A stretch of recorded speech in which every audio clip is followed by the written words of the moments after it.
नमस्कार दोस्तों, आप देख रहे हैं इन्फॉर्मेटिव हिंदुस्तान। आज हम बात करने वाले हैं इंडिया के दो सबसे डेंजरस और फ्यूचर रेडी कॉम्बैट ड्रोन के बारे में। एचएएल का कैट्स वॉरियर और पेनियन एरोस्पेस का स्वात M1। एक तरफ है government back heavy strike drone, दूसरी तरफ है प्राइवेट सेक्टर का स्मार्ट और एआई पावर्ड लॉयल विंगमैन। तो सवाल ये है, कौन ज्यादा पावरफुल है, कौन इंडियन एयरफोर्स के लिए बेटर होगा और क्या फ्यूचर में दोनों एक साथ काम करेंगे। वीडियो को एंड तक जरूर देखिए क्योंकि आज हम डिटेल में कंपेयर करेंगे डिजाइन, स्पीड, वेपन, एआई और फ्यूचर रोल को।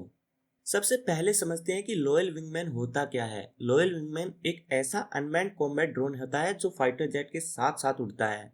ये ड्रोन फाइटर पायलट को सपोर्ट करता है, जैसे दुश्मन की पोजीशन डिटेक्ट करना, रडार और मिसाइल सिस्टम को कंफ्यूज करना, इलेक्ट्रॉनिक वॉरफेयर करना, वेपन लॉन्च करना और जरूरत पड़ने पर खुद को सेक्रीफाइस भी कर देना। सिंपल शब्दों में कहें तो फ्यूचर के एयर वॉर में फाइटर जेट अकेला नहीं होगा, उसके साथ 2 या 3 स्मार्ट ड्रोन भी होंगे और इंडिया अब इसी रेस में एंट्री कर चुका है।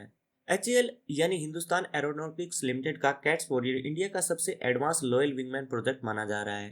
कैट्स का फुल फॉर्म है combat air teeming system. HAL का प्लान है कि फ्यूचर में इंडियन एयरफोर्स के फाइटर जेट के साथ एक पूरी फैमिली ऑफ ड्रोन ऑपरेट करे और उनमें सबसे इम्पोर्टेंट है कैट्स वॉरियर। अभी ये प्रोटोटाइप स्टेज में है, ग्राउंड ट्रायल शुरू हो चुके हैं। Engineer stealth shape, flight control और रडार सिग्नेचर को इम्प्रूव कर रहे हैं। पहले इसकी फर्स्ट फ्लाइट 2026 में एक्सपेक्टेड थी, लेकिन अब एचएएल ने इसे 2027 तक शिफ्ट कर दिया है। इस डिले का रीजन है better stealth coating, improved flight control system और radar observer material. CATS Warrior को एक हैवी क्लास लॉयल विंगमैन माना जाता है। इसका वेट लगभग 2 टन होगा, यानी ये सिर्फ एक छोटा ड्रोन नहीं बल्कि मिनी फाइटर जेट प्लेटफॉर्म है। ये ड्रोन फ्यूचर में तेजस Su-30 MK और रफाल एयरक्राफ्ट के साथ उड़ सकता है। और सबसे खास बात, ये ड्रोन कंटेस्टेड एयर स्पेस में फाइटर जेट के बिल्कुल साथ जा सकता है। इसकी टॉप स्पीड मैक 0.9 के आसपास बताई जा रही है, यानी लगभग फाइटर एयरक्राफ्ट के पेस के साथ मूव कर सकेगा। अब बात करें इसकी सबसे डेंजरस चीज की, इसका वेपन लोड।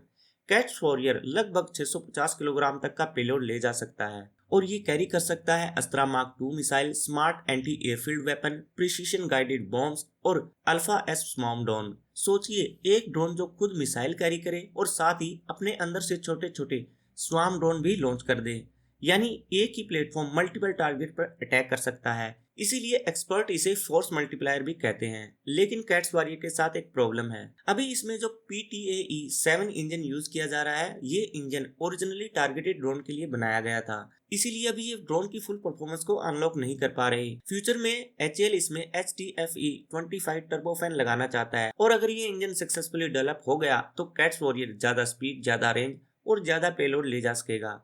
अब आते हैं प्राइवेट सेक्टर के चैलेंज पर। पेनियन एरोस्पेस के स्वाट M1 एचएएल के कैट्स वॉरियर से बिल्कुल अलग सोच पर बेस्ड है। जहां कैट्स वॉरियर हैवी और वेपन फोकस्ड है, वहीं स्वात M1 स्मार्ट, मॉड्यूलर और चीपर प्लेटफॉर्म है। इसकी फर्स्ट फ्लाइट भी 2027 या 28 के आसपास एक्सपेक्टेड है। स्वात M1 को medium class collaborative combat aerial vehicle माना जाता है और ये हैवी बम और मिसाइल कैरी करने के लिए नहीं बना। इसका मेन फोकस है एजिलिटी, मॉड्यूलरिटी, लो कॉस्ट और multiple mission.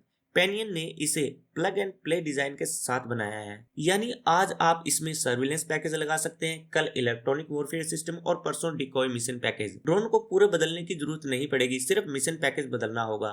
Swat M1 multiple roles निभा सकता है, जैसे एनिमी की लोकेशन डिटेक्ट करना, रडार सिस्टम को जैम करना, इलेक्ट्रॉनिक अटैक करना, एयर डिफेंस सिस्टम को कंफ्यूज करना, फाइटर जेट के लिए आगे जाकर रिकॉनिसेंस करना। यानी ये ड्रोन फ्रंट लाइन पर जाकर दुश्मन की डिफेंस को वीक करेगा और उसके बाद फाइटर जेट सेफली अटैक करेगा। स्वात M1 इंडिजीनियस यंतूर इंजन फैमिली पर बेस्ड है। ये इंजन 3 से 12 किलोन्यूटन तक का थ्रस्ट जनरेट कर सकता है। पेनियन एरोस्पेस का कहना है कि उन्होंने डिजिटल ट्विन टेक्नोलॉजी यूज की है, मतलब पहले कंप्यूटर पर ड्रोन और इंजन को वर्चुअली मॉडल बनाया गया है, उसके बाद उसके परफॉर्मेंस को टेस्ट और इम्प्रूव किया गया। इससे ड्रोन का thrust to weight ratio better हो सकता है और ये हाई जी मैनेवरिंग कर सकता है, यानी फ्यूचर डॉग फाइट या डेंजरस टर्न में ये काफी एजाइल हो सकता है। दोस्तों, सबसे बड़ा डिफरेंस है इन दोनों ड्रोन के बीच एआई का। एचएएल का cats warrior ACID algorithm use करता है। इसका फुल फॉर्म है एयर कॉम्बैट इंटेलिजेंस डेवलपमेंट। ये सिस्टम मेनली फाइटर पायलट के कंट्रोल में काम करेगा। पायलट अपने फाइटर जेट से एक साथ कई ड्रोन्स कंट्रोल कर सकेगा, यानी कैट्स वॉरियर ज्यादा रिमोट कंट्रोल्ड विंगमैन जैसा है। लेकिन स्वात M1 का एआई और भी एडवांस बताया जा रहा है। पेनियन का कालमैन इंटेल एआई सिस्टम ड्रोन को ऑटोनोमस डिसीजन मेकिंग देता है। अगर एनिमी इलेक्ट्रॉनिक वॉरफेयर की वजह से कम्युनिकेशन जैम कर दे तब भी स्वात M1 खुद डिसाइड कर सकता है कि कहां जाना है, किस टारगेट को ट्रैक करना है, कैसे बचना है और मिशन कंटिन्यू कैसे करना है। ये कैपेबिलिटी फ्यूचर बैटलफील्ड में बहुत इंपॉर्टेंट होगी। अगर कंपेयर करें तो एचएल का कैट्स वॉरियर भी ज्यादा मिच्योर लगता है, क्योंकि प्रोटोटाइप रेडी है, ग्राउंड ट्रायल चल रहे हैं, गवर्नमेंट सपोर्ट है और इंडियन एयरफोर्स के साथ डायरेक्ट इंटीग्रेशन हो रहा है। लेकिन प्राइवेट सेक्टर का स्वात M1 भी धीरे धीरे बहुत डेंजरस कंपिटिटर बन रहा है। इस प्रोजेक्ट को IDEX और आदिति जैसी डिफेंस इनोवेशन प्रोग्राम का सपोर्ट मिल रहा है और गोदरेज एरोस्पेस जैसी इंडस्ट्रियल पार्टनर भी इसके साथ जुड़े हुए हैं। मेरी ओपिनियन में फ्यूचर में इंडियन एयरफोर्स दोनों ड्रोन्स को यूज कर सकती है। कैट्स वॉरियर एक हैवी स्ट्राइक और स्कॉट ड्रोन बन सकता है। ये मिशन और बॉम्ब्स लेकर फाइटर जेट्स के साथ डीप स्ट्राइक मिशन कर पाएगा।